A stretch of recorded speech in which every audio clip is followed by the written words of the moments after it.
자, 여러분 안녕하십니까? 자, 이번 시간은요 챕터 1장 재정학의 연구 목적에서요 2절에 해당하는 왜 재정학을 연구하는가, 미국 및 세계 각국 정부에 관한 사실들 한번 살펴보도록 하겠습니다. 자, 두 번째, 왜 재정학을 연구하지? 이거는 약간 경제 전체적인, 그리고 정부와 관련한 데이터 관련한 이용한 자료를 통해 가지고 여러 가지 팩트들을 볼 겁니다. 자, 첫 번째 줄 보시면 지금까지 재정학이란 어떤 학문인지 살펴봤고요. 아직도 근데 우리가 왜 재정학을 공부해야 돼? 귀중한 시간을 여기에 쏟아야 돼? 이럴 수 있는데, 세 번째 줄을 보시면 아니, 재정학은 우리 일상생활에 굉장히 중요합니다. 그래서 재정학은 우리 일상생활에 굉장히 중요한 영향을 미치게 됩니다. 왜요? 재정학의 주체가 정부잖아요. 바로 정부의 역할 때문에 그런 거지. 그래서 정부의 어떤 역할이 우리 일상생활에 이렇게 영향을 미치게 된다는 걸 알 수 있습니다. 자, 그래서 먼저 첫 번째, 정부 규모가 확대되는 걸 한번 볼게요. 정부의 규모가 점차 확대돼요. 팽창한다는 표현을 쓰기도 해요. 네, 이 상황에 대해서 한번 살펴보도록 하겠습니다. 자, 1번 보시면 그림은 20세기 미국 연방정부의 지출 증가를 나타내는 건데, 그림을 한번 보실까요? 미국 얘기긴 해요. 자, 수평축이 어떻게 되냐면 이제 시간 연도가 되어 있고요. 그 다음에 수직축이 뭘 나타내는 거예요? 연방정부 지출 나타내는 거야. 정부의 지출. 자, 그런데 이제 규모가 어떻게 되냐면 처음에 1930년대 좀 이렇게 커졌다가, 그 다음에 40년대 때 이렇게 많아졌다가 계속 좀 팽창하다가 잠깐 또 90년대 좀 줄어들었다가 다시 계속 팽창하는 모습을 보이고 있습니다. 보통 우리가 이렇게 뾰족하게 돼 있는 부분은 엄청난 경기 침체가 되거나, 여기도 좀 뾰족한 부분이 있죠. 아니면 전쟁과 관련한 국방비, 요게 좀 많이 차지하는 경우가 있습니다. 옛날에도 로마 시대 때부터 뭔가 전쟁을 하게 되면 비용이 많이 들게 돼서 정부 아니면 왕정의 지출 비용이 커지게 되는 걸 알 수 있습니다. 자, 그래서 한번 교재를 보면서 내용을 정리해 볼게요. 자, 1930년대는 연방정부의 활동이 국내 GDP의 한 3.4%에 불과했습니다. 그러니까 정부 지출을 GDP 대비 이렇게 한번 측정을 해봤더니 대략 이때는 한 3.4% 이렇게 되고 있었죠.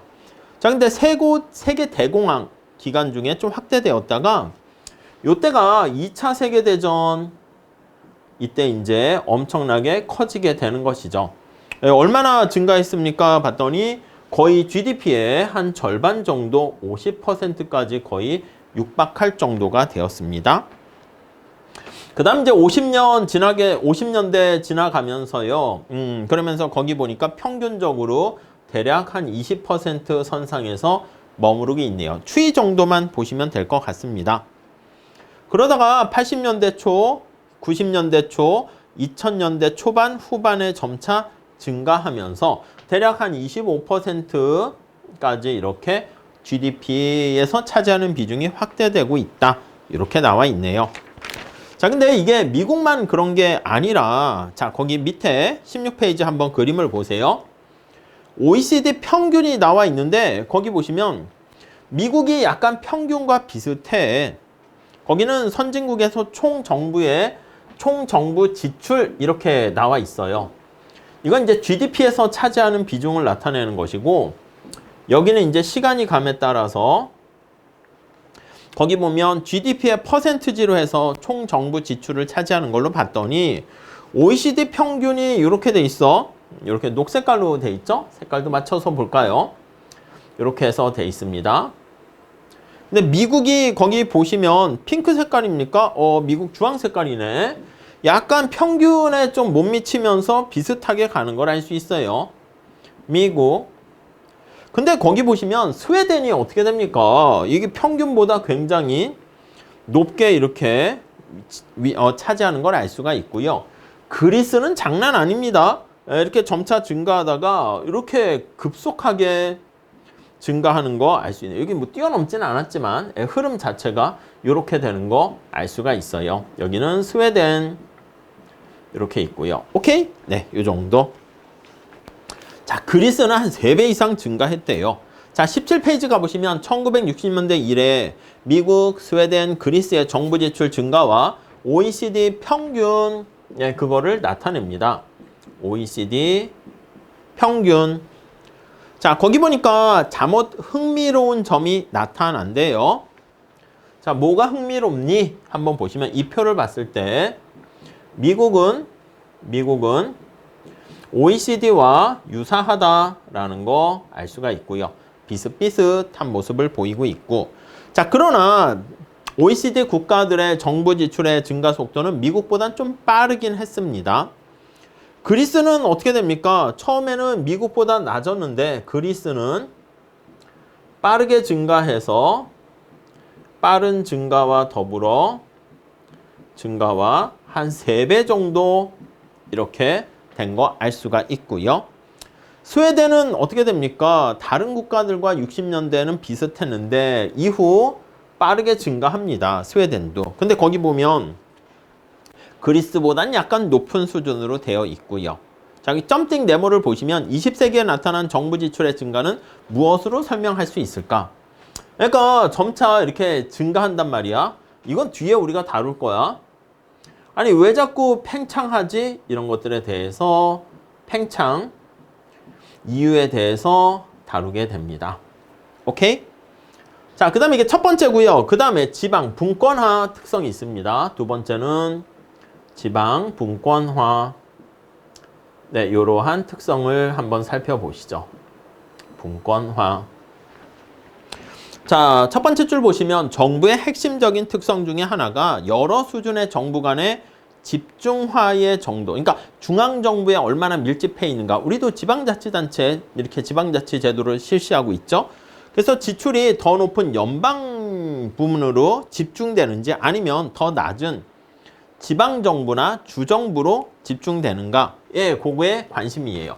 그래서 우리의 관심사는 중앙정부라고 할게요. 여기 연방정부라고 되어 있지만 중앙정부와 지방정부와 이렇게 봤을 때 비중이 어디가 크냐 뭐 그런 것들이라고 생각하시면 되겠습니다. 자, 미국은요 연방정부의 지출이 가장 높은 비중을 차지하지만 다른 수준의 정부 지출 비중 역시 상당 수준인 40%. 그러니까 미국 같은 경우는 한 60% 연방정부 그리고 한 40% 지방정부 비중으로 이렇게 밸런스가 권한이 나눠져 있습니다. 아니 그런데 거기 점띵 네모에 있는 것처럼 아니 그러면 이것도 집중화와 분권화, 이 중앙정부에 쏠리게 되는 것을 집중화라고 하겠죠. 집중화. 그리고 이게 이제 분권화 이렇게 되는 거예요. 분권화. 아니 이게 분권화와 집중화에 관련된 최적 적정 수준이 있을까? 요거 최적 적정 수준이 있을까? 수준은 얼마인가? 네, 요게 이제 우리의 관심사가 됩니다. 자, 그 정도. 그 다음에 세 번째 할까요? 지출, 조세, 적자, 채무 이렇게 있습니다. 지출, 조세, 적자, 채무 이렇게 있어요. 한번 봅시다. 자, 가게 운영할 때 예산에 좀 초점을 맞춰가지고 우리가 운영을 해야 됩니다. 그래서 내가 소득 번 거에서 쓰고 남은 게 있으면 그걸 흑자, 밑에서 두 번째 있죠? 자, 그래서 흑자 현금 흐름 이렇게 얘기하고요. 아, 내가 돈 번 거보다 더 많은 것을 지출했어. 그러면 그게 적자 현금 흐름 이렇게 표현을 하게 됩니다. 오케이. 자, 다음 페이지 한번 가보시면 자, 정부도 마찬가지입니다. 정부도 가계와 마찬가지로 재원을 조달해서 이렇게 쓰게 됩니다. 근데 재원 조달하는 대표적인 방법이 뭐가 됩니까? 라고 하면 이게 이제 조세를 통해서 재원을 조달하게 되고요. 요걸 이제 정부 지출 해가지고 쓰게 되는 거예요. 오케이. 자, 우선 18페이지 첫 번째 줄에 보시면 만약에 내가 정부 지출이 조세보다 더 많아, 가계와 마찬가지로, 그럼 다른 사람한테 돈을 빌려야 됩니다. 차입을 해야 되고 그 차입이 가계의 부채를 증가시키게 되고요. 그래서 이 부채가 증가하게 되면 궁극적으로 미래의 현금 흐름을 유입을 통해서 상환해야 되니까 나중에 돈을 벌면 그 부채만큼을 갚아야 됩니다. 자, 정부도 마찬가지라고 얘기하고 있죠. 자, 그래서 거기 두 번째 단락에 보시면 수입이 지출을 초과하게 되면, 그러니까 조세가 정부 지출하고 이렇게, 그럼 이게 적자 재정이라고 얘기하죠. 재정 적자 이렇게 됩니다. 그리고 이제 들어온 조세 수입이 정부 지출보다 크게 되면 이거는 흑자 재정, 재정 흑자 이렇게 되는 것이죠. 요거 두 개가 이제 같으면 균형 재정 이렇게 얘기합니다. 재정 균형 이렇게 표현하는데, 균형 재정이 제일 좋긴 하죠. 근데 이제 언제나 정부 입장에서 봤을 때는요, 이 돈 쓸 때가 되게 많은 거야. 들어오기는 쉽지 않은데, 그러다 보니까 늘 적자가 만연되어 있습니다. 자, 그래서 거기 보시면 재정 적자가 누적이 되면, 적자 재정이 돼서 이게 1달러가 누적이 되면 정부 부채 규모가 증가합니다. 이렇게 되면 정부의 debt, 이게 부채가 증가하게 돼요. 이렇게요. 그러니까 여기 보시면 재정 적자냐 흑자냐, 이거는 조세나 정부 지출은 1년이라는 기간 동안 유량의 개념인데, 그게 이제 누적이 되면서 여기 나와 있는 부채, 여기 이제 저량 개념, 스톡 개념으로 얘기하죠. 거기 한번 볼까요? 적자는 1년간 지출이 수입을 얼마나 초과했는가, 요거는 유량이야. 우리 경제학 처음 할 때 얘기하죠. 플로우라고 합니다. 일정 기간 동안에 흐를 유자를 써요. 자, 그런데 요거는 스톡해서 저량, 스탁 개념입니다. 이렇게 나타내는 것이죠. 자, 그래서 거기 보시면 부채는 시간의 흐름에 따른 과거의 적자의 누적 개념이 되는 것이고, 정부의 부채는 이제 차입을 통해서 충당을 해야 됩니다. 자, 거기 그래프의 앞에서 본 것처럼 거기 보시면 미국 같은 경우에 이렇게 1차, 2차 뭐 세계대전 같이 전쟁할 때 돈이 굉장히 많이 필요하단 말이야. 그러면 이게 어떻게 해요? 조세 수입 가지고는 충당하기 어렵기 때문에 엄청난 지출, 이렇게 되면 뭐 돈을 빌릴 수밖에 없습니다. 60년대 말까지는 가능한 한 연방 정부에서 균형을 유지하고 있었는데 70년대, 90년대까지는 한 GDP의 5%에 달하는 비교적 큰 규모의 적자가 나타났다가 잠깐 흑자로 들어서기도 했습니다. 자, 그런데 거기 보시면 앞에서 얘기한 것처럼 트럼프 시대가 들어왔을 때 이제 코로나가 이제 발발하잖아. 그러니까 정부가 구제금융이나 등등등 해가지고요, 코로나로 인해서 정부 지출을 확대합니다. 그래서 트럼프 행정부 시대에 거기 보시면 지출은 증대하게 되면서 사람들이 힘드니까 텍스는 당연히 줄어들 수밖에 없고요. 자, 이런 거 어쩔 수 없는 상황인데, 이런 위기의 상황에서는요, 거기 나와 있는 것처럼 적자가 당연히 증가하게 된다라는 것을 알 수가 있겠죠. 다 아시는 사실인데 한번 확인해 봤습니다. 다음 단락 보시면 부채 규모는요, 2차 세계대전 때 굉장히 크게 증가하다가요, 거기 보시면 19페이지에 그래프가 나와 있죠. 그걸 살짝 한번 볼까요? 자, 거기 보시면 수입과 지출 그래프가 나와 있고요. 그걸 관련된 흑자와 적자 나와 있고요. 거기 보시면 채무가 이제 누적돼서 어떻게 되는가, 이렇게 세 가지 그래프가 있어요. 이게 시간이고, 시간이 감에 따라서 자, 여기는 이제 수입과 지출인데, 거기 수입은 어떻게 됩니까? 예, 정부의 수입이 좀 증가하다가 뭐 이런 식의 모양을 그리는 걸 알 수가 있고요. 근데 정부 지출이 어떻게 돼요? 이때 좀 많았다가 이렇게 엄청 전쟁 때 커지고 비슷하게 되다가 이렇게 되는 거 알 수가 있습니다. 자, 이게 정부 지출이야. 지출. 그리고 파란 색깔이 수입이 되는 겁니다. 이게 수입. 그러니까 앞에서 본 것처럼 정부의 뭐 조세 수입이나 정부의 재정 수입에서 재정 지출을 뺀 그 차이가 여기 흑자 대비 적자 대비 흑자인데 여기 이렇게 엄청나게 내려갔네요. 그러다 이제 약간 균형을 좀 유지하다가 이런 식으로 다시 코로나 때 적자가 되는 걸 알 수가 있고요. 그래서 이 적자가 이제 누적된 크기가 이제 채무가 됩니다. 이때 엄청나게 채무가 확 증가하겠지. 좀 줄긴 하다가 다시 또 이렇게 늘어나는 거 알 수가 있습니다. 이때가 이제 클린턴 행정부일 때 잠시 여기 나와 있는 부채가 좀 줄어들다가 다시 또 계속 팽창하면서 지금 코로나 때는 더 심해지는 거 확인할 수 있겠죠. 그 정도 봐주시죠. 아니 그러면 정부 지출이 자꾸 이렇게 팽창하고 들어오는 수입보다도 큰 경우가 많은데 이거 어디다 썼어? 재정 지출의 분포 한번 볼게요. 자, 지출에 대한 용도가 무엇인가? 요거를 한번 체크해 봅니다. 자, 우리 다음 페이지 한번 가서 가볍게 보시죠. 자, 우선 첫 번째 20페이지 가보시면 OECD 국가의 국가 채무 수준이 나와 있는데 거기 평균보다 어떻게 됩니까? 미국도 좀 높고 그거보다 거기 보시니까 채무 수준이 저쪽 일본, 이탈리아 굉장히 높은 거 알 수가 있고요. 뭐 스웨덴, 덴마크, 오스트레일리아, 뉴질랜드 이런 데는 오히려 굉장히 낮은 거 알 수가 있습니다.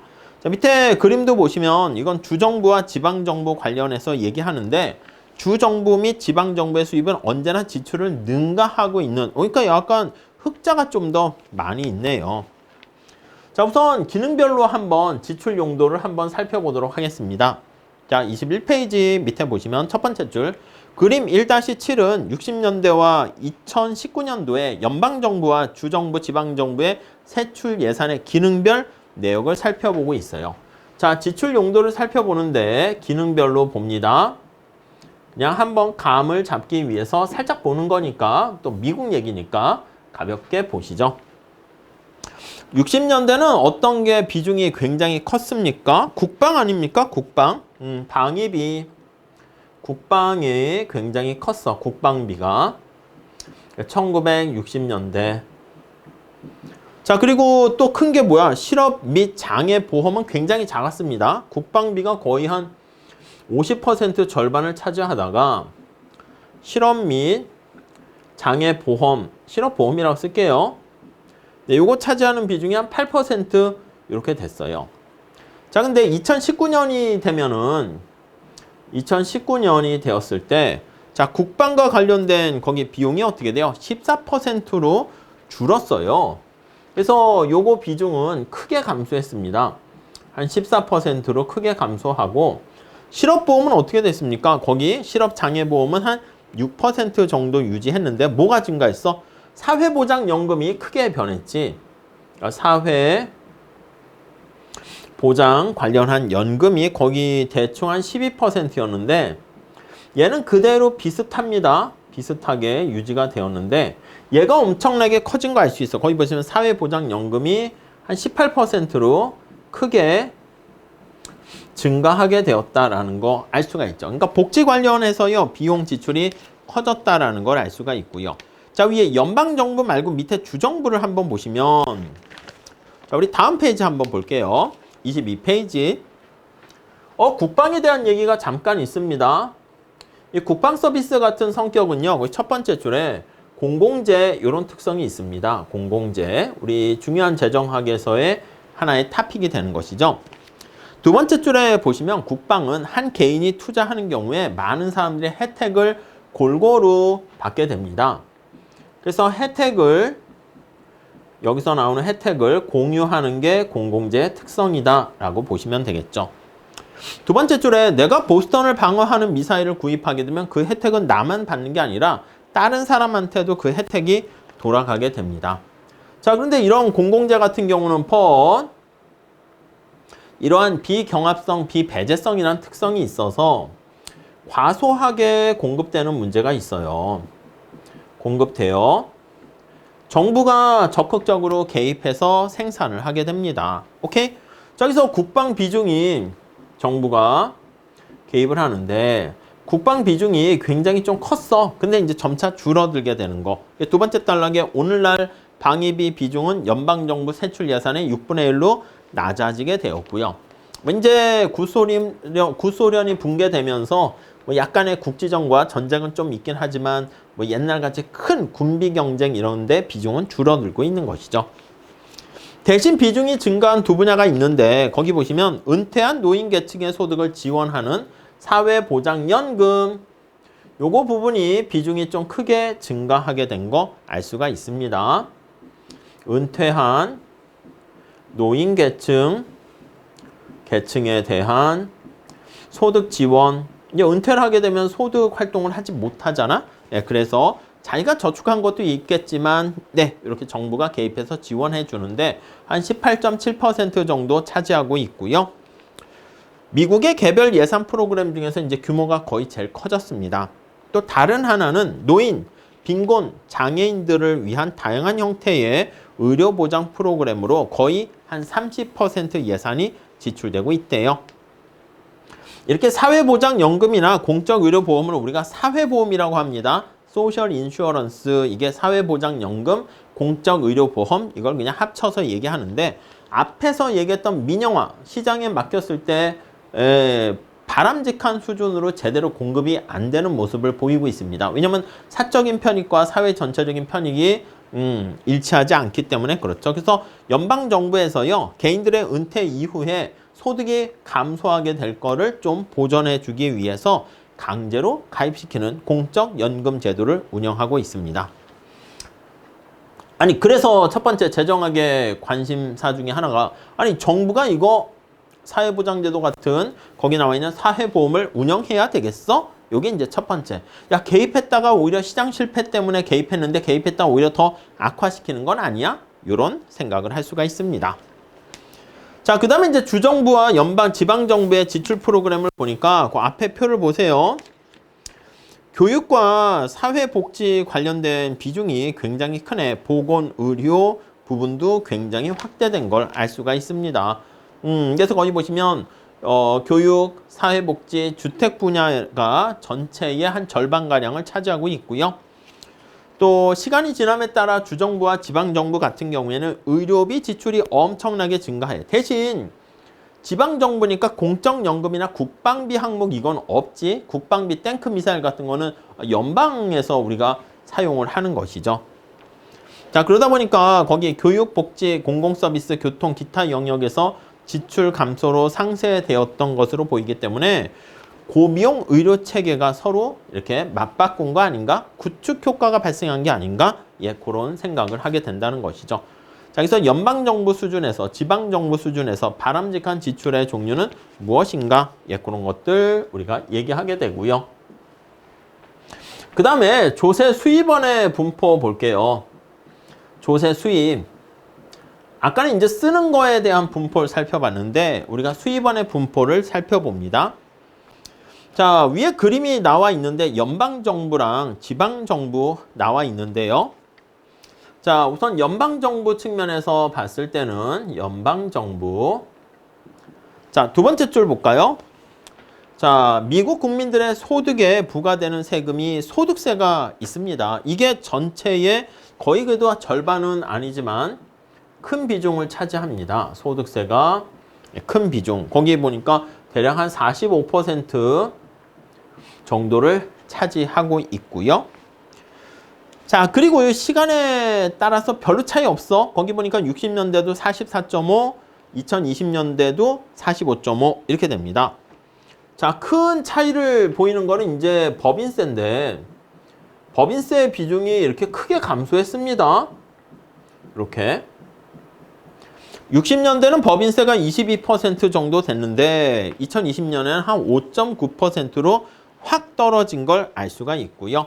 자, 그 다음에 거기 보시면 담배, 주류, 휘발유 등 그걸 물품세라고 하네요. 물품세, 물건의 세금을 때리는 거야. 담배세, 휘발유세 이렇게 돼 있는데 거기 한번 보세요. 12.8%에서 물품세 같은 경우에는 다음 페이지에 가보시면 이것도 감소하게 되는 것을 알 수가 있습니다. 오케이. 그리고 이제 세목으로 봤을 때요. 사회보험제도를 운영하기 위해서 근로자의 임금소득에 부과되는 그게 급여세야. 급여세. 근로자의 급여에 이제 세금을 때리는 거야. 급여세.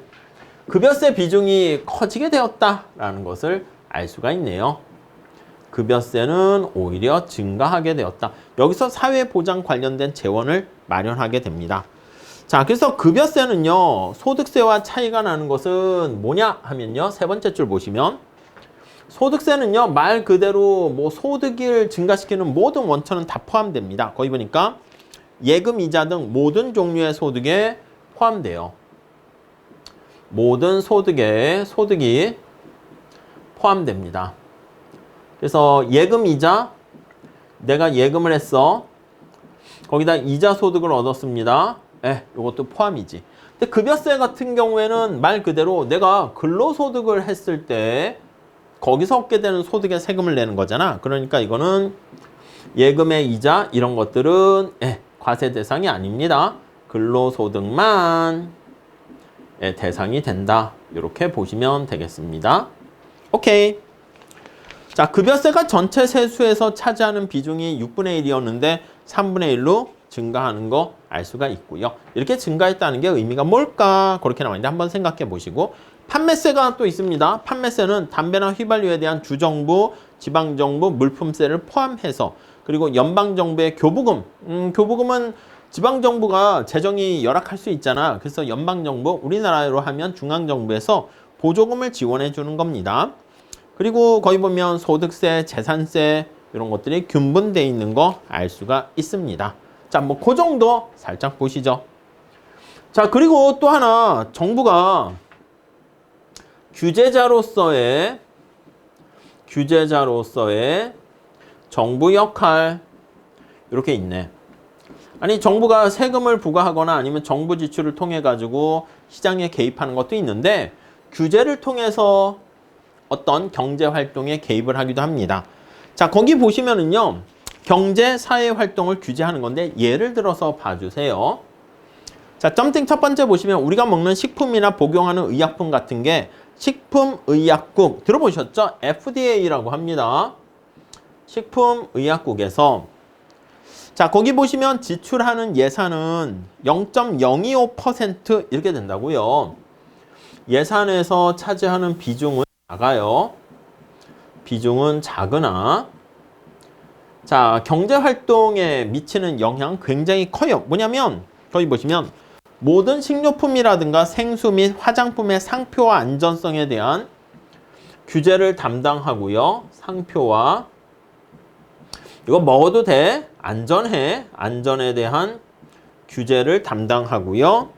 의약품이나 의료기기 시판을 승인해 줍니다. 그러니까 의약품을 우리가 만들어서 팔려고 하면 여기 승인을 받아야 되는 거죠. 의료기기도 마찬가지고요. 자, 그 다음에 또 업무로 인해서 우리가 청력을 잃거나 가스 질병에 걸려서 반복된 스트레스성 손상을 입는 경우에 직업안전건강관리청 이렇게 있습니다. OSHA 뭐 이렇게 있는데 뭐 우리나라도 비슷하게 뭐 다 있는 거죠. 거기 보니까 1000만 개 이상의 사업장에 일하는 근로자들의 안전과 관련한 규제를 담당합니다. 아니, 이렇게 3D 환경에서 위험한 곳에서 근로자가 일을 하다니 안전의 수준을 어느 정도로 해라 이렇게 되는 것이죠. 자, 그 다음에 라디오 방송과 케이블 방송의 채널 같은 경우에 연방통신위원회 이런 것들도 있습니다. 거기 보시면 FCC라고 하죠. 통신 관련된 커뮤니케이션 이쪽을 규제하는 거죠. 그래서 FCC 이렇게. 자, 이거는 이제 뭐 통신이라든가 케이블 통신이라든가 TV, 라디오 이런 걸 규제하는 것이죠. 통신 같은 것을 규제. 그러니까 이것도 다 재정학의 영역이다라고 생각해 보시면 되겠습니다. 자, 다음 페이지 가보시면 환경보호청 해가지고요. EPA 이렇게 얘기하죠. EPA. 환경 관련해서 대기 오염, 수질 오염, 식료품 공급 같은 거에 의해서 위험을 최소화하네요. 자, 그래서 대기 오염 등 이런 것들. 그러니까 지금 얘기하는 건 뭐냐면 정부가 개입할 때 정부가 여러 가지 조세 수익과 정부 지출 외에 규제자로서의 또 경제 역할을 하게 됩니다. 자, 그 정도 봐주시고. 자, 다음 3절 한번 보겠습니다. 3절. 3절에서는 코로나19 동안 일선에서 중요하게 다뤄진 재정학의 질문들. 자, 코로나19 동안 우리가 인트로에서 얘기했었는데 코로나19와 재정학에 관련된 토픽, 이슈 몇 가지만 다시 한번 체크해 볼게요. 그러니까 이런 것들이 다 사실 재미있는 내용들이라니까요. 자, 팬데믹에 대한 정부의 대응을 보는 건데 첫 번째는 언제 개입해야 되는가 요거요. 언제 개입해야 되지? 그것도 애매하지. 즉각 개입해라. 대규모로 즉각 개입해라.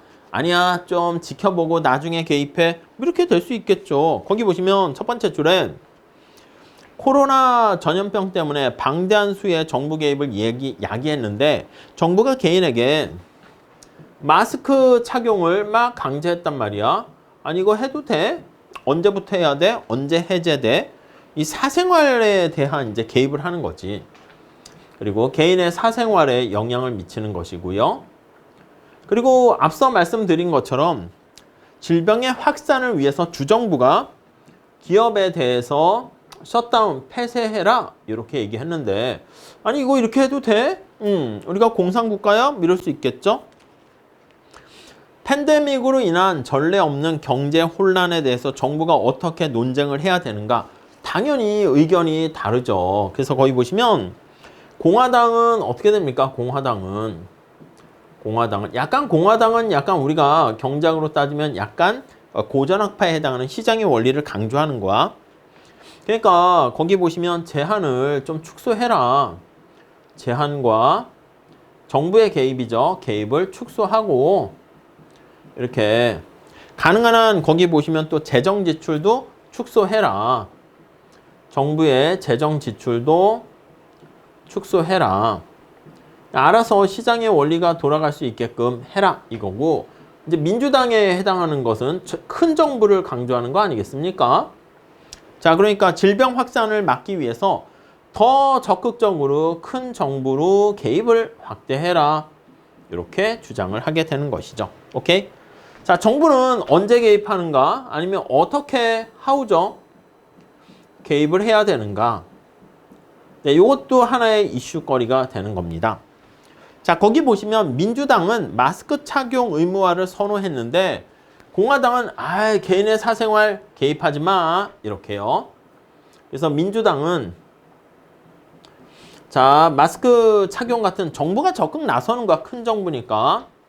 그래서 마스크 착용을 해라 이렇게 마스크 착용을 의무화해라 이렇게 되고 안 돼 이거는 개인의 사생활을 너무 침입하는 거야 이렇게 해서 공화당은 좀 완화되게 해라 이렇게 되는 거죠. 완화 조치를 하는 것이고 이게 정답이 있습니까? 뭐 그거는 뭐 결과적으로 성과의 목표가 어떤 거냐에 따라 달라지겠지만은 이렇게 정당의 색깔이 두 개로 확 나눠지는 거 알 수가 있습니다. 자, 그 다음에 세 번째 줄에 민주당은 실업자에 대한 지원을 확대해라. 실업자에 대한 지원을 확대해라. 이렇게 얘기하는데 거기 보시면 공화당은 기업의 대출 지원, 실업자보다는 아니 기업이 살아야지 그 다음에 일자리가 생기는 거 아니겠어? 일자리는 누가 만들어? 기업이 만들지 이렇게 얘기하는 것이고 아니 근로자들이 말이야 실업자들이 돈이 생겨야지 물건을 구입하잖아. 그러니까 약간 수요를 강조하는 거지. 그러니까 물건을 사야지 공장이 돌아갈 거 아니야 이렇게 주장하는 게 민주당 이렇게 보시면 되겠고 공화당은 또 코로나19의 법적 책임으로부터 기업을 보호하는 데 좀 가까이 있고 민주당은 대신 주정부와 지방정부에 대한 재정 지원을 좀 더 우선시했다. 다음에 어떤 효과, 결과를 가져왔니? 이 측면에서 우리가 재정학의 4가지 문제들을 얘기하는 겁니다. 자, 정부 개입 효과를 이해할 수 있는 자연 실험을 제공하고, 그러니까 코로나가 발생하기 전과 후 그런 것들을 이제 우리가 실험실에서 직접 뭔가를 할 수 없잖아. 근데 코로나라는 어떤 이벤트, 충격이 발생했습니다. 그래가지고 그걸 통해서 말 그대로 어떤 새로운 변화 전과 변화 후의 상황이 달라지게 되고요. 정부의 그 충격이 개입하게 되었는데 이와 관련한 많은 연구들이 생기게 됐습니다. MBER이라 해가지고 거기에 많은 저명한 학자들이 워킹 페이퍼 같은 것도 많이 올려놓고요. 26페이지 가보시면 두 번째 줄에 경제학적 연구는 정부 개입의 효과에 대한 다양한 통찰력을 제시해 주면서 거기 나와 있는 어떤 연구는 두 번째 줄 볼까요? 정부의 대응이 대부분 활동이 정부 시행 이전에 그냥 자발적으로 중단됐기 때문에 많은 효과를 거두지 못했다. 뭐 그런 것도 나와 있고 다른 연구는 정부가 급여보호 프로그램 같은 거 PPP라고 얘기합니다. 그래서 대출을 탕감해주는 정책을 실시했는데 생각보다는 별로 효과가 없었다. 그러니까 고용보험 확대 같은 그런 것들이 효과가 있었다라는 연구와 그렇지 않았다라는 상반된 연구들이 생기게 되는 거예요. 그리고 네 번째로 왜 특정 정책을 수행하는 이유는 무엇인가? 요거요. 특정 정책을 수행하는 이유는 무엇인가? 요거에 대해서 한번 이렇게 적용을 해 봅니다. 거기 보시면 첫 번째 줄을 코로나19에 대한 정부의 두드러진 중점 사항은 정치 경제에 대한 중요한 교훈을 관찰할 수 있게 되는데 두 번째 줄 2020년 말에 9천억 달러의 구제 법안을 통과시켰는데 고용보험 확대 정책보다는 PPP 거기 위에 보시면 급여 보호 프로그램을 거기에 더 많은 자금을 투자하게 되었고요. 주정부나 지방정부에 대한 자금은 또 제외되었습니다. 그리고 공화당이 의회를 통제하는 것을 감안할 때 공화당이 기업 자금에 공화당 트럼프 대통령 시대였으니까 공화당이 기업 자금, 기업의 지원 자금에 우선순위를 두고 했는데 그 다음에 이제 민주당이 정권을 장악하자 고용보험과 주정부, 지방정부에 대한 자금, 이쪽 실업자 지원 확대 이런 쪽에다가 또 더 많은 재원을 쏟아붓게 되었다라고 보시면 되겠습니다. 자, 여기서 어떤 다른 게 변한 건 없어. 코로나 상황이 온 건 똑같은데 미국도 정권이 바뀌게 되면은 누가 주도권을 잡았느냐에 따라서 정부의 대응이 달라져요. 민주당이냐 공화당이냐. 그래서 마지막에 좀 슬픈 얘기를 합니다. 경제학이 정부 의사결정에 뭐 얘기하고 어쩌고저쩌고 막 해. 이런 정책을 실시하면 어떤 효과가 있고 했는데 막상 최종 결론은 뭐에 의해서 결정돼? 정치인에 의해서 정치가가 법률을 만들어야 되기 때문에 최종의 정부의 의사결정의 기준은 경제학이 아니었군. 약간 슬프긴 하죠. 그러니까 우리가 이제 아무튼 뭐 그렇습니다. 그래서 이제 뭐 그래도 우리가 이렇게 어떤 정책적인 의사결정을 내릴 때 경제학에서 백업해주는 그런 역할을 하게 된다라고 보시면 되겠습니다. 자, 이거와 관련한 얘기가 밑에 연습 문제가 있고 막 그렇습니다. 그리고 뒤에 보면 뭐 심화 연습 문제 이렇게 있죠. 제가 뭐 따로 과제를 내주거나 그러진 않을 건데 중간중간에 상황을 봐서 뭐 이렇게 읽을 거리나 과제 같은 거 제가 이렇게 했을 때 여러분들께서 막 지원을 하고 막 왕성하게 하면은 공부하는 모습을 보이면 따로 과제가 없는데 만약에 뭐 따로 여러분들께서 뭔가 열심히 하는 모습을 보이지 않으면 뭐 거기 심화 연습 문제를 풀어서 제출하세요. 이럴 수도 있겠죠. 그러니까 알아서들 하시죠. 그냥 스스로 그냥 거기 중간고사, 기말고사는 그런 문제를 얼마나 고민했는가 그걸 가지고 제가 테스트할 테니까 한 번씩 잘 체크를 해보시면 좋을 것 같습니다. 오케이? 자, 1장은요, 사실 여러분들께서 알아서 보세요 할 만한데 그래도 꼼꼼히 한번 봤으면 해가지고 이렇게 설명을 드렸습니다. 다음 수업 시간에 오프라인 강의에서는 2장 들어가도록 할게요. 자, 수업 시간에 뵙겠습니다. 감사합니다.